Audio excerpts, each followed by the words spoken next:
వేళ సిద్ధాకు కొత్త తలనొప్పులు మొదలయ్యాయి. మొన్నేమో చోరీ యత్నం, నిన్నేమో బెదిరింపులు సిద్ధాని కలవరపెడుతున్నాయి. ఇంట్లో బాంబంటూ వదిలిన లేఖ భయభ్రాంతులకు గురిచేసింది.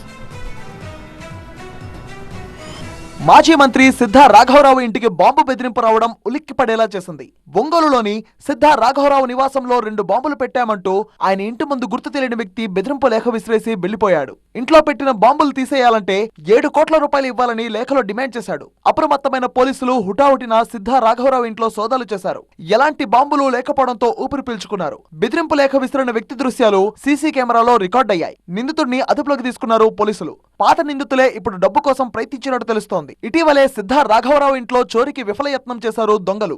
అర్ధరాత్రి 12 గంటల 45 నిమిషాల సమయంలో గోడ దూకి 2 దొంగలు సిద్ధా రాఘవరావు ఇంట్లోకి ప్రవేశించారు. కింద పార్కింగ్ ప్లేస్ లో ఉన్న వరండాలోకి ప్రవేశించారు. సెల్లో మునిగిపోయిన వాచ్మెన్ పై అటాక్ చేశారు. కత్తితో బెదిరించి నోరు నొక్కి పెట్టారు. వాచ్మెన్ పెనుగులాడే క్రమంలో కుర్చీ నుంచి కింద పడిపోయాడు. వాచ్మెన్ పెద్దగా కేకలు వేయడంతో అక్కడే పడుకుని ఉన్న గన్మెన్ నిద్రలేచాడు. వారికోస్ వెయిన్స్ వ్యాధికి కేవలం 30 నిమిషాల్లో చికిత్స. కాల్ చేయండి 9989527715.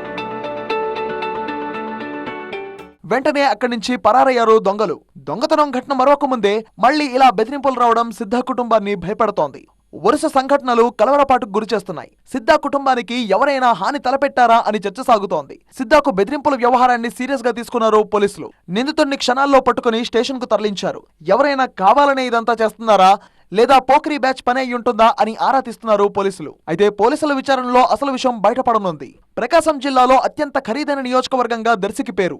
ఈ నియోజకవర్గం నుంచి 2014లో ఎమ్మెల్యేగా గెలుపొందిన సిద్ధా రాఘవరావు మంత్రిగా కొనసాగారు. ఆ తర్వాత వైసీపీ గూటికి చేరారు. తాజా ఎన్నికల్లో వైసీపీ నుంచి దర్శి బరిలో దిగాలని భావించినా అది సాధ్యపడలేదు.